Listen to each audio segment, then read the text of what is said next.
Herkese merhaba. Hepiniz hoş geldiniz. Yeni bir video ile karşınızdayız. Bugün karpuz dikimini gerçekleştirdik çok şükür. Karpuzlarımızı toprakla buluşturduk. Ve üzerine tülleri örttük. Tüller şu anda kapatıyor ve ısıtmaya çalışıyor karpuzları. Tüllerin altında biraz daha hızlı büyüyor. Yani onun öyle bir avantajı olmuş oluyor. Tülleri hiç yaymadan da yapabiliriz ama gündüzler ne kadar sıcak gitse de akşamlar biraz daha serin gidiyor. Akşam soğuklarından etkilenmesin diye, biraz daha hızlı büyüsün diye, sıcacık olsun diye daha doğrusu böyle bir şey yapıyoruz. Şöyle bir soru alıyoruz: yağmur geçiriyor mu? İşte tüller ne kadar süre kalıyor? İşte sonuna kadar kalıyor mu vesaire. Şimdi tüllerle ilgili kısa bir bilgi vermek istiyorum. Tüller ince tüller, yani naylon gibi değil. Mesela bunun üzerine yağmur yağdığı zaman altından geçirebiliyor. Mesela şu anda hafif de olsa karpuzu içerisinde görebiliyorsunuz. Bakın şöyle göstermeye çalışıyorum. Kamerada inşallah gözüküyordur.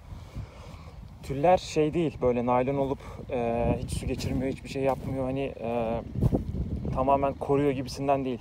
Bunun içerisinden su geçiyor, yağmur suyu geçiyor. Ve biz bunları zaten karpuz sonuna kadar tutmuyoruz. Yani şu anda mesela burada görüyorsunuz, arası boş ya. Bu arası karpuz dolduruyor kollar attıktan sonra. Şuradaki karpuzun kolu şuraya kadar geliyor. Tamamen kapatıyor hatta. Bu onu kapatıyor derken bu ortası tamamen doluyor. O yüzden şey olarak düşünmeyin. Yani karpuzu diktik, tülü örttük, hep tülün içerisinde kalıyor. Hayır, belli bir süre sonra zaten içerisinde sıkışmaya başlıyor kollar. Böyle hani çıkarın beni dışarı dercesine bayağı böyle bir sıkışmaya başlıyor. O yüzden bu dolaşıklığı, bu sıkışıklığı engellemek için de tülleri açıyoruz. Tülleri açtıktan sonra şu aralarını, otlanmış oluyor o zaman. Aralarını sürüyoruz, yabancı otlarla mücadelesini ediyoruz. Daha sonrasında sürdükten sonra, tülleri kaldırdıktan sonra kollarını sağa sola doğru böyle düzgün bir şekilde yaymaya çalışıyoruz. Birbirine karıştığı zaman çok zor oluyor.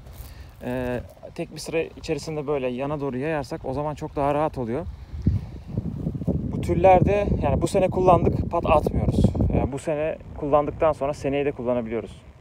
Bazıları böyle çürüyor, işte herhangi yırtılıyor, bir şey oluyor. Onlar ayrı ama her sene aldığımız bir şey değil. Her sene standart yerlere dikiyorsanız, standart dönüm dikiyorsanız aynı yerlere aynı tülleri kullanabiliyorsunuz. Çok da nadir böyle aralarından delik çıkar, yırtık çıkar, bir şey olur. Onun üzerine tekrar kapatabiliyorsunuz. Mesela şöyle göstereyim sizlere. Burada bir ek var.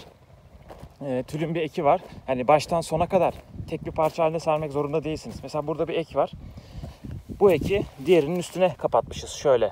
Bunun üzerine koymuşuz. Buradan da buraya doğru devam etmişiz. Mesela oradaki ek buraya kadar gelmiş. Buradaki ek devam etmiş. Mesela tam şurada da bir tane daha var. Yani böyle eklemeler yaparak çözüm bulabiliyorsunuz. Naylon, altına serdiğimiz maslama naylonu, bu naylonu bir sene kullanabiliyorsunuz. Yani karpuzu diktiniz, 90 gün, 100 gün, 60 gün, artık kaç günde hasat etmeyi planlıyorsanız, hangi fideleri, hangi tohumları kullanıyorsanız ona göre dikiyorsunuz. Diktikten sonra onları sürüyorsunuz. Tabii şöyle sürüyorsunuz, tarladan topluyorsunuz. Şeyi sorabilirsiniz, naylon zararlı değil mi tarlaya? Toprağa zararlı değil mi? Tabii ki de zararlı. Bunları zaten toprak karıştırmıyoruz biz. Tek tek topluyoruz.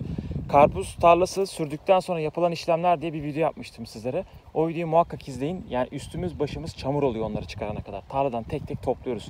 Bazen böyle tarlanın içerisinde şey görüyor olabilirsiniz. Hani naylonlar görüyor, işte damlamalar görüyor vesaire. Bunlar da zararlı tarlaya. Bunun farkındayız. Zaten bu bizim bıraktığımız bir şey değil. Etrafımıza yapanlar oluyor. Herkes bu kadar dikkat etmeyebiliyor. Hani dikkat eden çok kişi var, dikkat etmeyen de oluyor. Dikkat etmedikleri zaman da tarlaya olduğu gibi bizim tarlaya uçuyor, başka tarlaya uçuyor, kendi tarlalarına uçuyor. O yüzden hani muhakkak bu maslama naylonu yapıyorsanız maslama naylonu tarladan toplamak zorundasınız. Yani çünkü toprağa zarar veriyor. Toprağa zarar verdiği için de yıllarca çözülmüyor. Biliyorsunuz yani bunu. Siz de maslama işlemiyle alakalı detaylı bir video yaptık. Oradan bakabilirsiniz. Burada diyeceksiniz bu kadar zararlıysa niye yapıyorsunuz? Şöyle, biz toprağa bunu karıştırmıyoruz. Şey olarak düşünebilirsiniz, yani bir yere biriktiriyorsunuz, bir işleminizi görüyorsunuz, daha sonrasında onu tarladan kaldırıyorsunuz. Bizim yaptığımız da aslında bu. Yani tarlaya bunu maslama naylonunu yayıyoruz ama maslama naylonunu yaydıktan sonra şey yapmıyoruz, yani hani tarlada kalsın bu ya, hadi ya, önemli değil, toprağa sürelim geçelim, karışsın falan değil. Karışmıyor zaten, hani yüzlerce, binlerce, hani belki de hani abartmayayım, 10 binlerce yıl tarladan ya da topraktan çözünemiyor. Bunu biliyorsunuzdur zaten. Mesela burada ekleme yapmışız tüle. Burada malzemalarımız üzerine karpuzlarımız, daha sonrasında bu tüller üzerine kapanacak. Şöyle çuvallara koyduğumuz zaman çuvallardan çıkarırken biz şu şekilde birbirine bağlıyoruz. Hani daha rahat sonuna kadar çekelim. Tarlanın başından sonuna kadar çekelim. Mesela şurada da ekip arkadaşlarımız işlemleri yapmaya devam ediyor bir yandan. Bir yandan su motorumuz çalışıyor. Su motorumuz çalışırken damlamalardan su damlıyor buradan. Damlamalardan su damladıktan sonra karpuzu diktiğimiz yer nemli olmuş oluyor. Mesela şu anda şu karpuzun dibi ıslak. Burası ıslanmış oluyor ki rahatlıkla dikelim. Kupkuru olunca oraya karpuzu dikemiyoruz. Öyle bir karpuz dikim yok yani. Eski yöntemler vardı, farklı yöntemler vardı. Zaten dikim videosunda da bunu detaylı anlattık sizlere. Burada da görüyorsunuz. Burada da birkaç sıramız kalmış. Şuraya başka bir şey yapacağız. O yüzden orası şu anda boş. Bu şekilde dikim yaptık ve fideleri dikerken şu ortalarda biz massaman halinin üzerinde toprak bırakıyoruz. Bu bıraktığımız topraklar şurada mesela fideyi dikiyoruz. Fideyi diktikten sonra üzerine toprak koyuyoruz. Toprak koyduktan sonra daha verimli bir dikim elde etmiş oluyoruz aslında. Zaten hani fidenin boyunu, hangi kısmın suyun içinde kalacağını, hangi kısmın toprağın altında kalacağını, hangi kısmın toprağın üstünde kalacağını, aşıların nasıl olacağını onu da size dikim videosunda anlatmıştık. Bu videodan sonra o videoyu izleyebilirsiniz. Elimizden geldiğince size aktarmaya çalışıyoruz. Tabii bütün süreçlerimizi aktarırken bazen unuttuğumuz kısımlar oluyor. Zaten başka bir videomuzda da o videoları telafi etmeye çalışıyoruz. Başlarında bu şekilde damlamaları bağlıyoruz. Biraz gergin dursun diye. Çünkü sonuçta naylonun altında kalıyor. Damlamalar bazen böyle gevşeyebiliyor. Görmüyoruz neyi olup neyin bittiğini. O yüzden bu şekilde bize fayda sağlamış oluyor. Bu tarlamızı da bu şekilde tamamlamak üzereyiz. Sabah erken gelip yine 3-5 saat dilimi içerisinde dikim işlemlerini tamamladık aslında. Bu sene geçen sene olduğu gibi tüllerin altına eğme yapmadık. Havalar biraz daha iyi gidiyor dedik.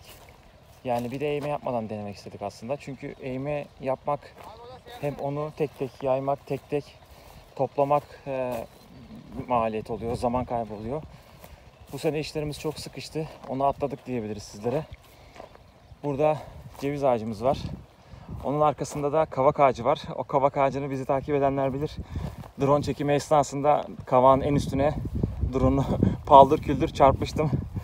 Orada drone'umuz kalmıştı. Drone'u indirmek için gerçekten vinç çağırmak zorunda kalmıştık. Çünkü ne ağacın üzerine çıkabildik ne de onu oradan alabildik, düşürebildik. Zaten düşürseydik kırılırdı ama hani dediğim gibi onun üzerine çıkamazdık. Son 5 metre kala falan oralarda takılı kalmış. O videomuzu da izleyebilirsiniz. Tarlayı pulukla sürme, puluk sürme ne işe yarar, nasıl yapılır adlı videomuzda bunu size anlatmıştık. Şu anda tül örtme, tül kapatma işlemimiz devam ediyor.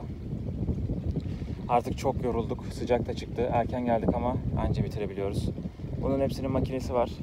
Hepsinin artık el işi gerektirmeden devam eden bir pozisyona geldi.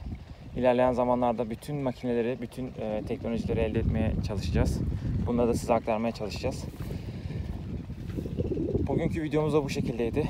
Eksik düşündüğünüz, hatalı düşündüğünüz ya da şuraya yanlış yapıyorsunuz, şöyle yapsanız daha iyi olur dediğiniz kısımlar varsa bize yorumlardan aktarabilirsiniz. Biz elimizden geldiğince size süreçlerimizi aktarmaya çalışıyoruz. Dediğim gibi tekrar düşmesin diye vlog tarzında yapmak istedim. Bu şekilde size aktardık. Ürünlerimizden sipariş vermek isterseniz de açıklamada bulunan linkten bizlere ulaşabilirsiniz. Bize destek olmayı unutmayın. Üretimle kalın.